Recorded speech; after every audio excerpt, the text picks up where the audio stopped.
Isinugod sa ospital kanina madaling araw ang umano'y utak ng pork barrel scam na si Janet Lim Napoles. Nagkaroon daw siya ng problema sa kanyang daluyan ng ihi. Ang pangamba tuloy ng ilan ngayon, mga kapuso, baka maging dahilan yan sa hindi niya pagsipot sa pagdinig na gagawin ng Senado sa Nobyembre. Nakatutok si Teresa Andrada.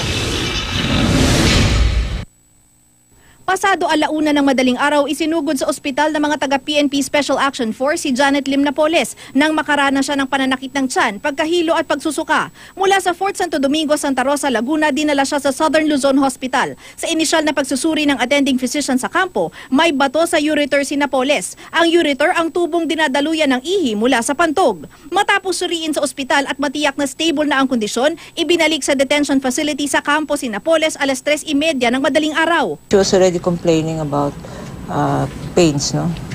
I didn't realize na, I only learned today na it relates pala to her bladder, stones in the bladder, no? Although we talked to the daughter and apparently she feels better.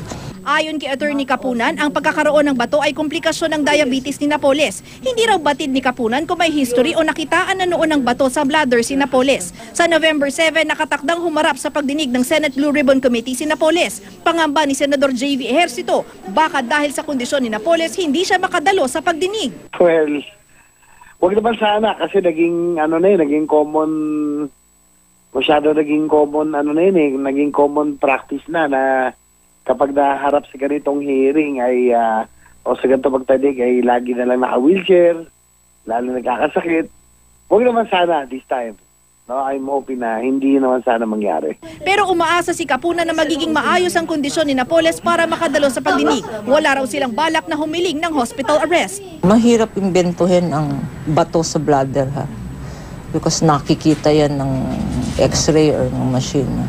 They will always think what they want to think. But ito naman facts, no? It can be verified by her own doctor, together with the Senate doctor, together with the assigned doctor. This is a medical conclusion that only her doctors can make. Ayon kay Senador T.G. Ginggona, chairman ng Blue Ribbon Committee, isa sa ilalim sa pagsusuri ng doktor ng Senado si Napoles bago siya sumalang sa pagdinig. Kung lumabas na may sakit at di makadadalo, pwede naman daw i-postpone ang kanyang pagharap hanggang umayos ang kanyang pakiramdam. Pero sabi ni Senador Francis Escudero, pwede rin namang maglabas ang subpoena para kunin na lang ang written statement ni Napoles. We will rely on the Senate, the doctor in the Senate, to give us his opinion. Nevertheless, even if we can rely on the Senate doctor, we can also get specialists. You really have to rely on the doctors because sila talaga makakasabi kung talaga may sakit o hindi, o nagsasakit-sakitan.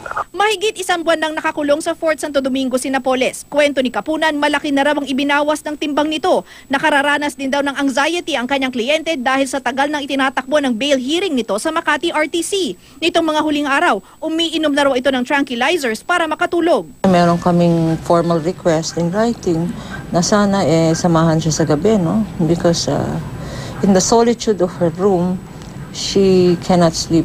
Kaugnay naman sa posibleng pagbibigay ng immunity ng Senado kay Napoles para isiwalat sa pagdinig ang kanyang nalalaman, sagot ni Kapunan, immunity from criminal liability in a plunder case, only the Sandigan Bayan can give that.